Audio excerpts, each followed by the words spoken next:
خارجہ امور میں رائٹروں اور دانشوروں کے کردار کی اہمیت۔ کالم نگار Syed Sardar Ahmed Pirzada, the first blind journalist of Pakistan, APNS best Urdu column award holder, روزنامہ نئی بات، مورخہ 8 اگست 2020۔ تھوڑے پرانے زمانے میں ملک کا دفاع صرف فوج کے ذمے ہوتا تھا، مگر موجودہ زمانے میں ملک کا دفاع فوج کے ساتھ ساتھ کچھ دوسرے شعبوں کو بھی کرنا پڑتا ہے۔ اس کی وجہ یہ ہے کہ جدید دنیا میں لڑائی اور جنگ کے فزیکل محاذوں کے ساتھ ساتھ نان فزیکل محاذ بھی وجود میں آ چکے ہیں، جن میں اہم ترین محاذ پروپیگنڈا کہلاتا ہے۔ یہ اتنا خطرناک محاذ ہے کہ پروپیگنڈے کے محاذ پر شکست خوردہ ممالک فزیکل محاذ پر جیتی جنگ بھی ہار جاتے ہیں۔ پروپیگنڈے کی لڑائی میڈیا، سول سوسائٹی، رائٹر اور دانشور لڑتے ہیں۔ جو ملک اپنے دفاع کے لیے میڈیا، سول سوسائٹی، رائٹرز اور دانشوروں کو درست حکمت عملی کے ساتھ استعمال نہیں کر سکتے، یا ان کا یہ طبقہ کمزور اور زیادہ ویژنری نہیں ہوتا، ان ممالک کی فوج کو فزیکل محاذوں پر کامیابیوں کے باوجود ملک کے دفاع میں دشواریوں کا سامنا کرنا پڑتا ہے۔ پاکستان کی داستان بھی کچھ ایسی ہی الٹی سیدھی تحریروں سے اٹی پڑی ہے۔ ہم پاکستان کے فزیکل محاذوں پر غیر واضح یا کم کامیابیوں پر تنقیدیں پڑھتے رہتے ہیں، لیکن کیا بیرونی محاذوں پر کسی بڑی سفارتی اور سیاسی کامیابی کی کوئی خوشخبری کبھی ہم نے سنی؟ پاکستان کے ابتدائی دنوں میں امریکہ یا سوویت یونین سے سفارتی تعلقات میں توازن ہو، تاشقند یا شملہ معاہدہ ہو، سیاچن یا کارگل کے معاملے پر انٹرنیشنل رائے ہو، سمجھوتہ ایکسپریس میں ہلاکتیں یا بمبئی میں دہشت گردی کے واقعات ہوں، بھارتی فوجیوں کے ہاتھوں سکھوں کا قتل عام، یا سازش کے ذریعے مشرقی پاکستان کو علیحدہ کرنے کا بھارتی وزیر اعظم مودی کا اعتراف ہو، بھارتی خفیہ ایجنسیوں کے تعاون سے جنیوا اور لندن میں بلوچستان کے حوالے سے کیے جانے والے پروپیگنڈے کی مہم، یا افغانستان میں بھارتی قونصلیٹوں کے ذریعے پاکستان پر کیے جانے والے حملے ہوں، یا بھارتی مقبوضہ کشمیر کی حالت زار ہو، یا ان جیسی بے شمار دوسری باتیں جو انٹرنیشنل کمیونٹی کو سمجھانی ہوں، کیا اس سلسلے میں کبھی کسی نان فزیکل محاذ یعنی سفارتی یا پروپیگنڈے کے محاذ پر ہمیں کوئی بڑی کامیابی نصیب ہوئی ہے؟ اقوام متحدہ میں بھی ہماری حیثیت بھارت کے برابر نہیں سمجھی جاتی۔ ہمیں اقوام متحدہ میں اگر کوئی تھوڑی بہت کامیابی کبھی ملی بھی تو وہ چین کے مرہون منت ہوتی ہے، جبکہ بھارت کی کامیابیوں کا سلسلہ عالمی برادری میں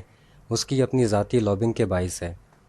پروپیگنڈے یا نان فزیکل محاذ پر انٹرنیشنل برادری میں پاکستان اور بھارت کے عدم توازن پر غور کریں تو یہ صاف لگے گا کہ بھارتی سفارتکاری پاکستانی سفارتکاری سے بہتر ہے۔ اسی لیے اس حوالے سے ہم ہمیشہ اپنی حکومتوں کو ہی کوستے آئے ہیں، لیکن گہرائی میں جا کر جائزہ لیں تو پتہ چلے گا کہ سفارتکاری محض ٹیکنیکل کام ہے جو حکومتوں کے درمیان ہوتا ہے،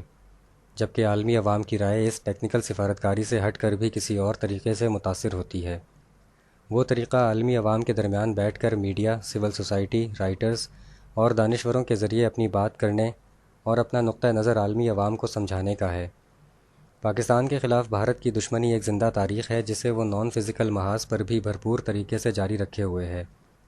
پاکستان کو بھارت کے نان فزیکل محاذ یعنی انٹرنیشنل کمیونٹی کے سامنے پروپیگنڈے کے توڑ میں خاطر خواہ کامیابی حاصل نہیں ہو رہی، جس کی ایک بڑی مثال کشمیر ہے۔ پاکستانی میڈیا مقبوضہ کشمیر میں بھارتی جارحیت اور تسلط کے حوالے سے دن رات خبریں نشر کرتا ہے، لیکن پاکستانی میڈیا کو عالمی سطح پر وہ قبولیت حاصل نہیں جو بھارتی میڈیا کو ہے۔ Pakistani media, civil society, writers اور دانشوروں کے مذکورہ موقف کی عالمی عوام میں غیر مقبولیت کی وجہ عالمی عوام کے سامنے ان کا ذاتی حیثیت میں پاکستانی موقف پر بھرپور بات نہ کرنا ہے۔ یعنی جب پاکستانی میڈیا پرسنز اور سول سوسائٹی عالمی دوروں پر جاتے ہیں تو وہاں مختلف فورمز پر پاکستان کی صرف اندرونی سیاسی صورتحال پر ہی گفتگو کرتے ہیں۔ شاید ہی کبھی ان افراد میں سے کسی نے عالمی فورم پر بھارت کی جارحیت کے حوالے سے بھرپور نجی گفتگو کی ہو۔ اسی طرح پاکستان کے لکھاری، فنکار، شاعر، ادیب اور دانشور جب نجی بیرونی دوروں پر جاتے ہیں تو انہیں صرف اپنی پروڈکٹ، کتاب یا شاعری وغیرہ یعنی ذاتی مشہوری کی فکر ہوتی ہے۔ پاکستان کے کتنے دانشور ایسے ہیں جنہوں نے نجی عالمی فورمز پر بھارتی جارحیت کے حوالے سے پاکستانی بیانیے کو پیش کیا ہو، جبکہ دوسری طرف بھارت کے میڈیا پرسنز یا دانشور پوری دنیا میں اپنے ملک کے حق میں پروپیگنڈا کرتے نظر آتے ہیں۔ مثلاً بھارت کے رائٹر اور ادیب ششی تھرور کو ہی لیں،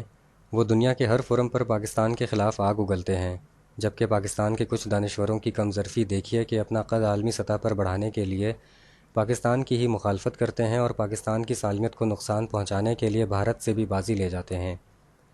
جدید دنیا میں ملکوں کے درمیان فزیکل لڑائی کی بجائے نان فزیکل لڑائی زیادہ اہم ہوتی جا رہی ہے، جو غیر سرکاری میڈیا اور غیر سرکاری دانشوروں کے بلبوتے پر لڑی جاتی ہے۔ پاکستان کا یہ پہلو بہت کمزور ہے اور اس پر ابھی تک توجہ بھی نہیں دی جا رہی۔ دفتر خارجہ کی کچھ کمزوریوں کے باعث کشمیر پر پاکستانی موقف کی عالمی حمایت حاصل کرنے کے لیے chief of army staff general Qamar Javed Bajwa کو بذات خود میدان میں آنا پڑا، جس کے ثمرات بھی ظاہر ہو رہے ہیں اور انٹرنیشنل میڈیا میں کشمیر پہلے سے زیادہ جگہ حاصل کر رہا ہے۔ وزیر اعظم عمران خان اور کابینہ کی طرف سے منظور ہونے والے پاکستان کے نئے سیاسی نقشے کو پروپیگنڈے کے میدان میں ایک بہتر قدم کہا جا سکتا ہے۔ اس نقشے میں جہاں بھارتی مقبوضہ کشمیر، سیاچن، سرکریک اور جونا گڑھ وغیرہ کو واضح طور پر پاکستانی حدود میں دکھایا گیا ہے، وہیں ایران اور افغانستان کے بارڈروں کو بھی واضح کر کے تذبذب کی صورتحال ختم کر دی گئی ہے۔ یہاں یہ بات قابل ذکر ہے کہ مندرجہ بالا گفتگو کا تعلق ٹریک ٹو ڈپلومیسی یا پارلیمانی وفود سے ہرگز نہیں ہے، بلکہ یہ واضح کرنا ہے کہ پاکستان بھارت کی جارحیت کا مقابلہ کرنے کے لیے اپنے media persons, civil society, writers اور دانشوروں کو اس طرح تیار کرے کہ وہ بیرون ملک جا کر اندرونی ملکی سیاست اور ذاتی مشہوری کی بجائے بھارتی پروپیگنڈے کا جواب دیں۔ اگر ایسا ہوا تو ان Pakistani media persons, civil society, writers اور دانشوروں کی بات عالمی برادری پاکستانی سفارتکاری سے زیادہ سنے گی اور عالمی عوامی رائے عامہ پاکستان کے حق میں ہموار ہوگی۔ یہاں یہ تجویز بہت یقین کے ساتھ دی جا سکتی ہے کہ پاکستان کے media persons, civil society, writers اور دانشور عالمی سطح پر صلاحیتوں میں کسی سے کم نہیں ہیں اور ان کی اپنے وطن سے محبت بھی لازوال ہے۔ اگر انہیں باقاعدہ منصوبہ بندی کے تحت ٹاسک دے کر بیرون ممالک بھیجا جائے تو یہ پاکستان کے لیے وہ کام کر سکتے ہیں جو ہمارا دفتر خارجہ گزشتہ 73 برسوں میں نہیں کر سکا۔ شکریہ، دی اینڈ۔